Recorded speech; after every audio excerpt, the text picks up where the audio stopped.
다윗의 꿈과 소망과 마지막 바람은 시편 23편에서 뭐가 다윗의 가장 궁극적인 소원이고 꿈이었을까요? 하나님의 집에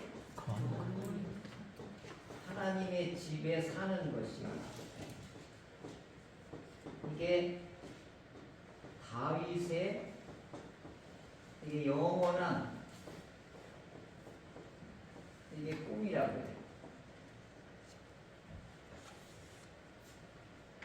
저희 어머님의 근황을 이제 주변에 있는 목사님들이 이렇게 여쭤보는데,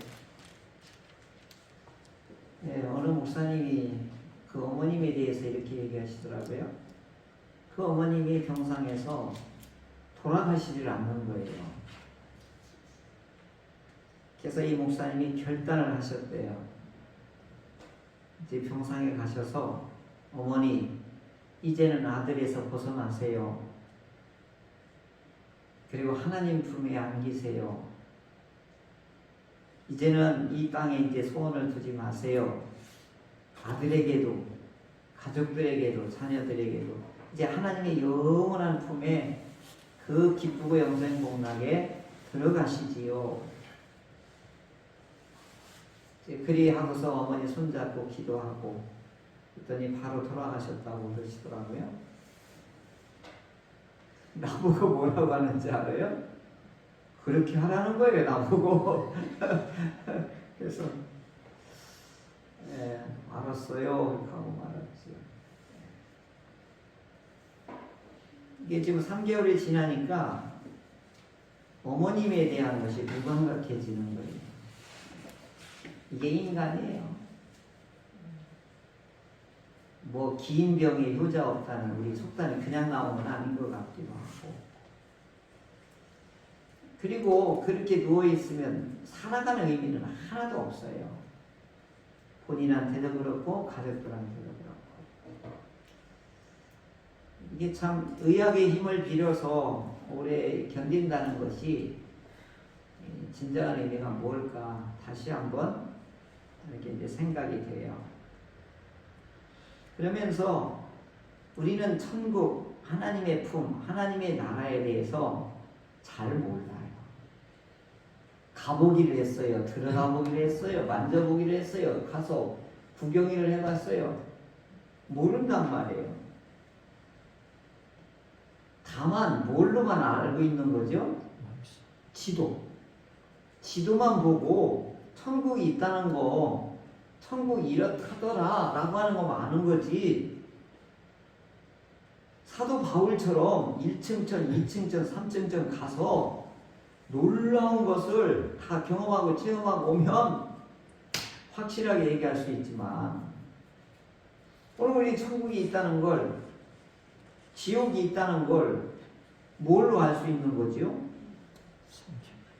내비게이션, 지도, 가이드, 그게 뭐죠? 이 성경책이란 말이에요. 이 성경책은 오전에도 말씀드렸지만 단순하게 써진 게 아니에요. 작품으로 써진 게 아니에요. 이건 뭐죠? 계시란 말이에요. 계시는 비밀하고 달라요.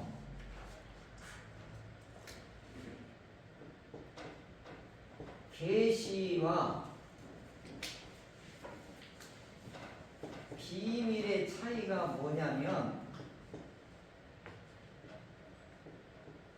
계시는 보고 듣고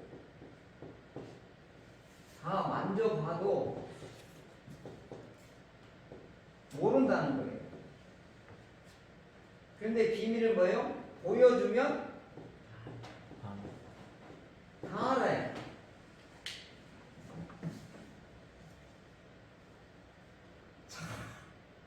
요즘 유튜브에 내가 재미나게 보는 것 중에 하나가 있는데 마술이에요, 마술. 컵에다가 동전이 밑에 있는데 막 있는데 톱을 통과하고 막 그러는 거예요. 나중에 알고 봤더니 기가 막힌 이게 산을 빼고 듣는 거예요. 그건 비밀이라고요, 비밀. 비밀을 딱 알고 나면 에헤이 이거 말이에요. 그러니까 마술을 이런 건요 다 비밀이에요, 비밀.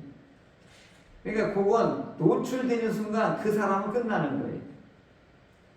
근데 계시는 보여주고 다 만져보게 하고 다 해도 어떻게 해요? 그 진위를 파악하기가 어려운 거예요. 그래서 비밀은 단순해요. 드러내주면 금방 알아요. 근데 계시는 반드시 뭐가 필요해요? 보고 듣고 만져봐도 모르니까 뭐가 필요해요? 해석이 필요해요. 자, 이게 하나님의 말씀이 계시란 말이에요. 하나님은 말씀이죠. 말씀은 결국은 뭐예요? 계시로 이루어진 거란 말이에요. 그러니까 안 믿는 사람이 소설책 1000번을 읽어도 이 의미를 이번은 죽어도 알 수가 없는 거예요. 그래서 계시는 계시로만이 풀리게 돼 있다. 이게 이제 우리 기독교 강의에 나오는 말씀입니다. 그래서 하나님의 나라는 계시로 일단 우리에게 이렇게 알려주신 거란 말이에요. 그런데 신약에서는 요한 사도에게 하나님 나라를 보여주고 계시해 줬단 말이에요. 또 구약에서도 뭐 에스겔을 통해서든지 선지자를 통해서 보이시고 그랬다고. 또 사도 바울에게도 보이고 알리셨고, 그리고 믿음이 좋은 성도들에게도 그 입신 그런 체험을 통해서도 삼층천을 갔다 온 이야기들, 감정들을 종종 듣게 되지요. 그래서 하나님의 나라가 있어요. 천국이 있어요. 하나님이 계셔요. 하나님께서 우리에게 이런 나라를 준비하고 있고 벌받을 사람은 지옥이 준비되어 있어요. 이걸 성경에서 쫙 계시해 주고 있단 말이에요. 근데 다윗은 그래도 이 땅에 험악한 인생을 살면서 항상 하나님의 도움 없이는, 하나님의 보호하심 없이는, 하나님이 나를 이끄심이 없이는, 하나님이 나를 가르쳐 주심이 없이는 나는 못 삽니다. 이런 고백과 이런 시를 시편 150편 중에 50%를 다윗이 썼단 말이에요. 이건 다윗이 쓴 게 아니고 하나님과 함께 했던 그 과정들을 내면과 그리고 이분의 고민과 고통과 그리고 전쟁을 하면서 적군하고 싸우면서 정치적으로 쫓기면서 나중에 왕자에 오르고 왕이 되면서 또 못된 짓을 해서 하나님으로부터 호된 어떻게 징계를 받으면서 다윗이 일생 살아왔던 이야기들이 시편에 고백적으로 잔뜩 우리에게 이와 같이 드러내주고 있는 것이죠. 그 일련의 과정을 보면, 다윗의 인생을 바라보면 오늘 우리하고 별 차이가 없는 거예요. 그래서 동질감을 느끼게 되는 거예요. 오늘 우리 시대에 겪는 아픔이나 고통이나 어려움이 다윗 시대 때든 심지어 가인 시대에 이르기까지도 이게 동일하다는 것이지. 오늘도 다윗은 이게 탄원을 하나님 앞에 하는데 이런 고백을 해요. 나는 16절에 외롭고 괴롭습니다. 나에게 은혜를 베푸소서. 내 마음에 근심이 많사오니 나를 고난에서 끌어내소서. 이 곤고와 환난을 보시고 내 모든 죄를 사하소서. 원수들이 낄낄대며 그 나를 못되게 하는 저 원수들이 너무너무 많사오니 제발 나에게 이 수치와 이 모욕을 당하지 않게 해주소서. 이게 다윗이 뒤에 막 하나님 앞에 지금 탄원을 하고 있는 거예요. 오늘 우리가 살아가는 데 있어서 다윗이 겪는 이 외롭고 괴롭고 힘들고 어려운 일들이 그의 마음의 근심 걱정이 다윗만 가지고 있는 게 아니라 오늘 우리들도 여전히 동일하게 갖고 있단 말이에요. 그러니까 하나님 앞에 막 어떻게 해요? 사하소서, 건지소서, 나를 수치를 당하지 않게 하소서. 그 다윗의 절절한 마음이나 오늘 우리들의 마음이 동일한 거예요.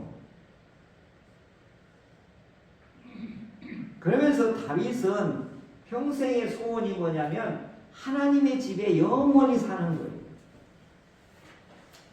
하나님 집에 영원히 사는 거.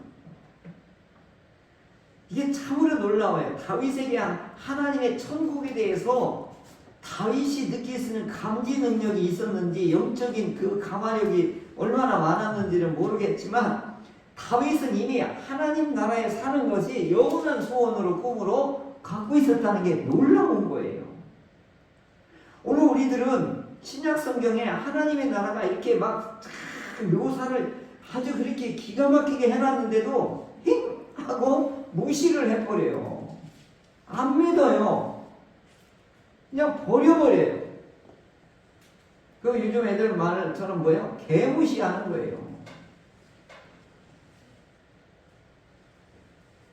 윤석전 목사님이 유명한 말을 했어요. 은혜 아래 죽으면 천국이요, 죄 아래 죽으면 지옥이다. 이 참 기가 막힌 명부예요. 은혜 아래 죽으면 어디라고요? 천국행이고, 죄 아래 죽으면 지옥행이다. 이분은 설교할 때마다 이거 많이 하더라고요. 그러면 다윗은 늘 뭐예요? 하나님의 영원한 집에 거하려면 이것이 다윗의 꿈이란 말이에요. 그래서 24편에는 영원한 하나님의 집에 거하려면 손이 깨끗해야 되고, 처음에 또 뭐라고 했죠? 마음이 청결해야 되고, 입은 어떻게 해야 된다고 그랬어요? 거짓이 없어야 됩니다. 다윗은 이걸 아는 거예요. 자, 오늘 권사님 기도가 아주 찡한데요. 우리가 하나님께 영광을 돌리는 삶을 살아야 된단 말이에요. 그러면 하나님께 영광을 돌리면 하나님은 가만히 계시냐고요. 아이고 좋아라 이렇게 하면서 뭐 하는 거예요? 우리에게 전폭적으로 뭘 제공해 주는 거죠? 두 가지 복을 주시는 거예요. 합축하면 두 가지 복이에요. 신령한 복과 기름진 복. 이게 상징적인 아주 복을 딱 두 가지를 했어요. 신령한 복은 하나님과 관계의 복이고, 기름진 복은 이 땅에서 풍성하게 살아가는 거예요.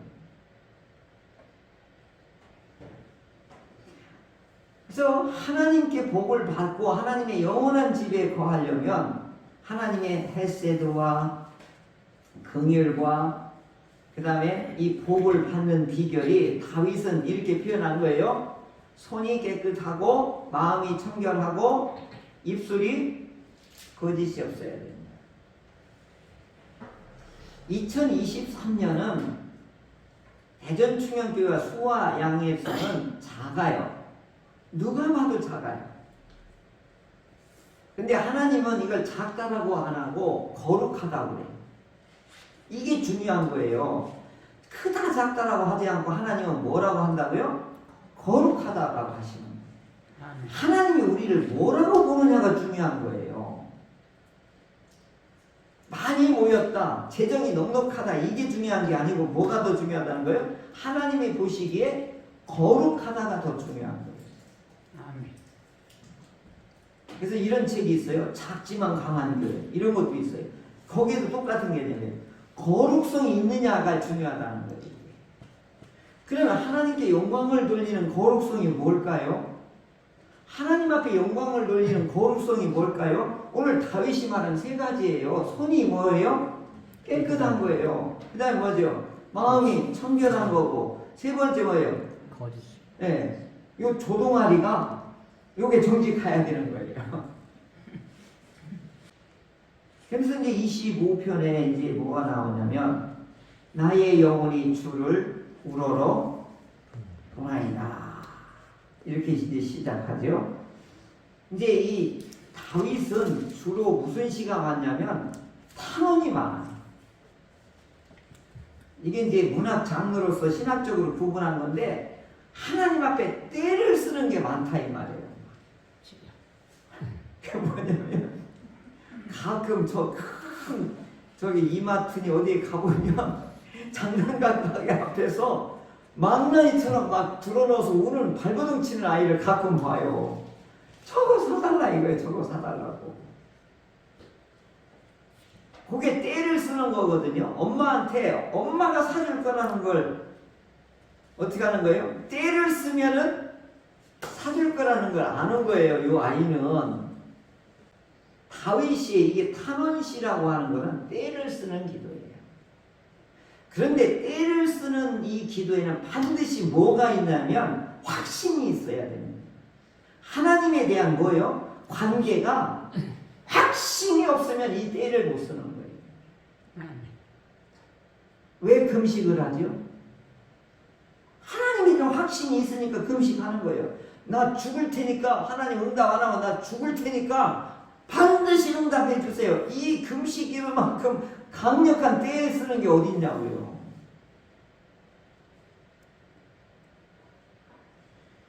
여호와여 나의 영혼이 주를 우러러보나이다. 영혼은 생명을 대신하는 말이기도 하고 나 자신의 인격을 나타나는 자신을 드러내는 말이기도 하고 그리고 존재의 의미를 말할 때 영혼이라는 말을 써요. 나의 영혼은 나의 전체를 말하는 대표적인 용어예요. 그러니까 나는 나의 이 존재 자체는 하나님을 우러릅니다. 이렇게 시작하는 거예요. 이게 뭐예요? 강력한 뭐가 여기에 담겨져 있는 거예요? 신뢰가 있는 거예요.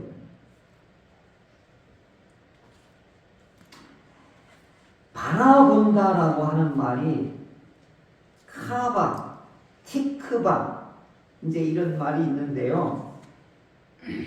바라본다는 건 기다린다는 말하고 동일어예요. 그리고 이 바라본다라고 할 때는 여러분 애완견 키워보니 말지요. 식탁에서 먹을 걸 이렇게 들고 있으면 요놈이 막 요렇게 하니까 안 줄 수가 없어. 이거 강아지한테 해로워도 이 간절하게 애절하게 이거 달라고 이거 막 이렇게 하면 안 줄 수가 없어요. 이게 바라본다는 거예요. 기다린다는 뜻이고요. 그러니까 뭐냐면 단단히 붙잡고 때를 기다린다는 뜻이에요. 그러니까 이게 뭐예요? 이게 기도의 핵심인 거예요. 이게 기도의 핵심. 우리의 기도는 막연히 허공을 치는 게 아니에요. 단단히 붙잡고 응답될 때까지 뭐 하는 거예요? 대기하는 거예요. 이게 기도인 거예요.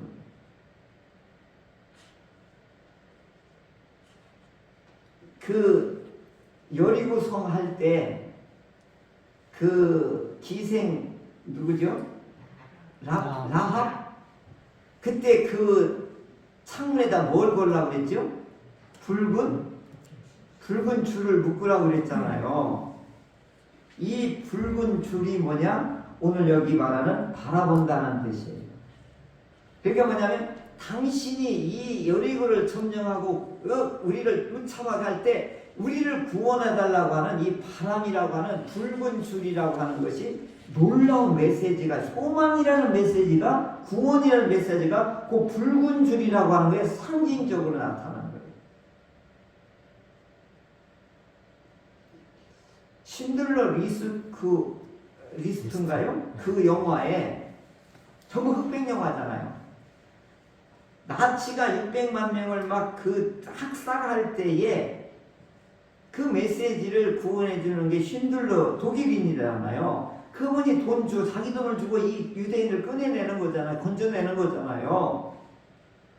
근데 그 영화 장면의 마지막 거울피 부분에 소녀 할인이만한 요 아이가 빨간 외투를 입고 그 아버지 손인가 이렇게 잡고 있는데 그때만 칼라예요. 빨간 외투를 입은 소녀가 칼라로 나와요. 이게 뭐예요? 이 감독이 요거의 메시지를 준 거예요. 이게 뭐예요? 구원의 뭐예요? 메시지란 말이에요. 이게 소망이란 말이에요. 기다림이라는 뜻이거든요. 기가 막힌 그 표현을 한 거예요. 그게. 그러니까 여리고성에 그 붉은 줄을 맨 것이 바로 바라보는 거예요. 소망하는 거예요. 기다리는 거예요. 근데 막연한 게 아니에요. 반드시 기대하고 때를 어떻게 해요? 이루어줄 것을 어떻게 해요? 단단히 붙잡고 있는 걸 말해요. 이건 묶어놨잖아요. 그러니까 오늘 우리들의 기도는 신음소리든 어떤 기도든 간에 단순한 1분 기도든 1초의 기도든 간에 여기에 뭐예요? 소망이 있더라야 되는 거예요. 신뢰가 있어야 되는 거예요. 단단히 맺고 매는 붉은 줄이 있어야 되는 거예요. 다윗은 이런 경험을 한두 번 해본 게 아니에요. 어려울 때마다 뭐 하는 거예요? 내 영혼이, 내 존재 자체가 하나님을 어떻게 한다요? 우러러본다 이거예요. 기다린다 이거예요. 단단히 붙잡고 2023년이 이제 시작이 되잖아요. 그럼 앞으로 23년에 펼쳐질 아주 다이나믹한 우리가 상상하도 못한 어려움도 있을 거고 기쁜 일도 있을 거고 더위도 있을 거고 추위도 있을 거고 급작스러운 감당할 수 없는 아주 그런 감격스러운 일도 있을 거고 무서운 일도 있을 수 있어요. 그건 우리가 알 수가 없잖아요. 그러나 막상 그 일을 당할 때 어떻게 해야 되냐? 바라보나이다. 이 단어를 좀 기억해 주면 됐어요. 어려울 때는 힘들 때든 즐거울 때는 기쁠 때든 위험할 때든 간에 어떻게 한다? 내가 수치를 당하고 원수들이 나를 막 벌떼같이 달려든다 할 때라도 바라보나이다. 단단히 붙잡고 소망합니다. 하나님의 때를 기다립니다. 하나님의 원수를 쳐버릴 때까지를 나는 하나님께 소망을 둡니다. 나의 전 존재는 나의 실존은 우리 하나님께 있습니다. 2023년에는 이런 믿음과 이런 기도의 자세가 이런 때를 쓸 수 있는 그런 신뢰가 저부터 시작해서 우리 모든 성도들이 있기를 축원합니다. 아멘. 아멘. 그러니까 다윗이 이걸 해봤으니까 뭐라고 하냐면 하나님을 믿고 신뢰하고 기다리는 자는 결코 수치를 당하지 않는다. 이걸 하는 거예요. 아멘. 수치를 당하지 않는다는 것입니다. 그래서 하나님을 경외한다고 그러거든요. 두려워 떨면서 하나님의 얼굴을 구하는 자들에게는 하나님의 긍휼과 인자하심과 선하심이 그 사람을 호위할 것이다 라고 다윗은 이렇게 고백해요. 그걸 우리말로 경외라고 해요. 하나님을 두려워하고 하나님을 우러러는 것. 그의 보상은 뭐하냐면 하나님의 선하심, 토부, 좋았더라. 오늘도 말씀했잖아요. 이게 토부거든요. 그걸 여기는 뭐냐면 선하심이라고 이렇게 했어요. 그리고 인자하심, 헤세드, 긍휼하심. 이제 이것이 하나님께로부터 따라온다는 거예요. 그리고 우리가 막연하고 혼돈스러울 때 진리로 하나님께서 진위를 가질 수 있도록 진리로 우리에게 보여주십니다. 유튜브하고 싸움이에요. 지금은. 지옥으로 가느냐 천국으로 가느냐, 천국으로 가는 길을 회방하고 아주 혼란스럽게 하고 혼미하게 하는 게 만드는 게 뭐냐? 가짜 뉴스거든요. 이 싸움이에요. 이 싸움. 그러니까 이 가짜와 참을 구분해낼 수 있는 건 에멘트밖에, 진리밖에 없는 거예요. 보이스피싱 진짜 무섭더라고요. 제 가장 친한 친구 목사님이 아들하고 통화를 끝난 뒤에 5분 후에 띵동 문자가 왔어요. 아빠, 내 핸드폰이 고장났으니까 이걸 문자를 주세요 하고 그 5분 전에 통화했는데 아빠 나 핸드폰 고장났으니 이렇게 꾹 눌렀대요. 목사님 통장이 다 터져나간 거예요. 아이고 해가지고 막 은행에 가가지고 막 막아놓고 해가지고 요즘 법이 조금 보이시피시나 되면 은행에서 그걸 정지시켜놓고 돌려주는 그게 있더라고요. 그래서 간신히 살아난 거예요. 800만 원이 빼갔더래요. 근데 그랬으면 계속 빠져나갈 뻔했다는 그걸 몰랐으면 아무리 똑똑한 목사님이건 이건 이 속이는 자 앞에서는 두 손 두 발 다 들 수밖에 없는 거예요. 나도 이놈 놀리니까 한번 눌러볼까 했더니 눌렀으면 큰일 날 뻔했어요. 요즘 계속 와요. 아빠 뭐 이렇게 해가지고.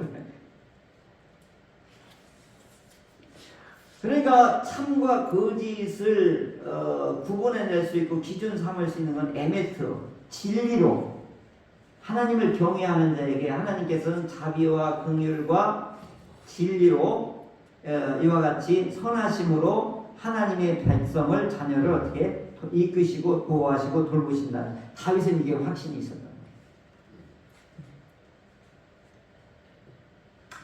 그리고 다윗은 이 탄원을 기도를 통해서 최고의 복을 뭘로 여기냐면 여러분 최고의 복이 뭘까요? 다윗이 여기는 최고의 복. 여기 성경에 보면 때를 쓸 수 있는 관계예요. 하나님 앞에서 막 때를 쓸 수 있는 그것을 뭐라고 조용하게 좋게 표현하면 하나님과 나누는 깊은 사귐이 돼요.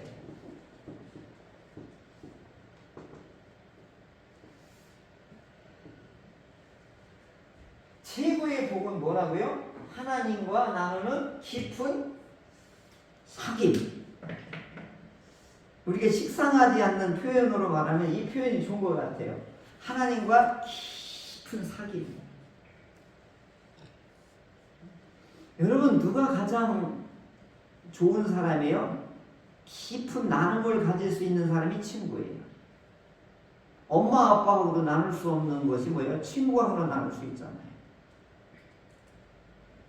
그러니까 이 다윗은 가장 큰 복이 뭐였냐면 지금 뭐라고 하냐면 나는 외롭고 나는 지금 너무너무 괴롭습니다. 나는 근심이 너무너무 많고 나를 이와 같이 진흙탕에 쳐먹으려고 하는 원수들이 나를 수치를 주려고 벌떼같이 나를 지금 에워싸고 있습니다.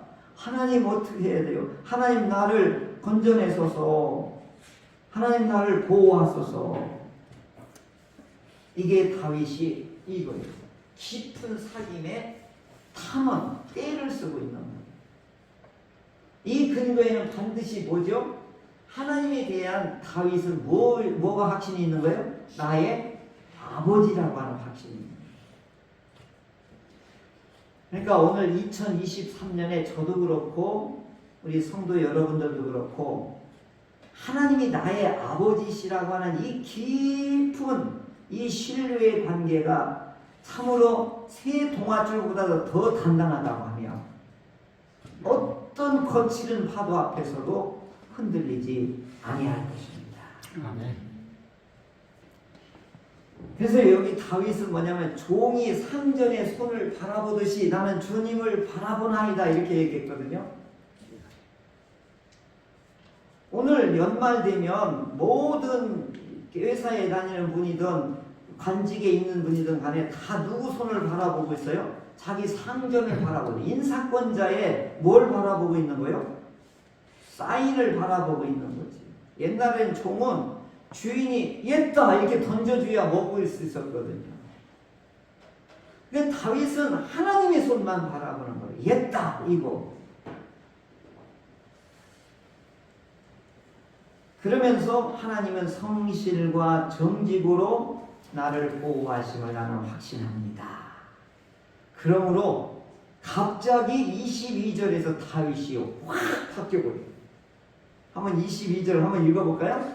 때를 쓰고 막 징징거리는 다윗이 뭘로 바뀌어요? 22절 같이 읽어볼까요? 시작. 하나님이여 이스라엘을 그 모든 환난에서 속량하소서. 아멘. 징징거리고 떼를 쓰던 다윗이 뭐예요? 교회를 위하여, 이스라엘 공동체를 위해서 하나님 막 이렇게 바뀌는 거예요. 확신을 받은 거예요. 하나님 앞에 떼를 써서 은혜를 받고 응답을 받은 거예요. 그러면 어떻게 바뀌는 거예요? 공동체로 이 기도와 확신이 확산되는 거예요. 그러니까 이런 거예요. 오늘 여기서 은혜를 받으면 여러분이 직장과 일터에서 뭐가 되는 거예요? 이 직장을 위해서 내가 뭐라도 해야지, 이렇게 바뀌는 거예요. 이게 다윗은 하나님 앞에 탄원을 하며 항시 이런 깊은 사귐과 이런 아픔을 나누면서 확신이 되니까 어떻게 해요? 이스라엘을 구원해달라고 이런 통 큰 기도가 나오는 거죠. 멋지죠? 우리 2023년에는 하나님과 깊은 사귐의 복을 받고 대전 충현교회를 하고 내 회사와 직장을 위해서 통 큰 모든 환난에서 이 땅을, 이 직장을 하나님 속량하소서, 이런 기도로 넓어지는 우리 모두가 되기를 주의 이름으로 축원합니다. 아멘. 아멘.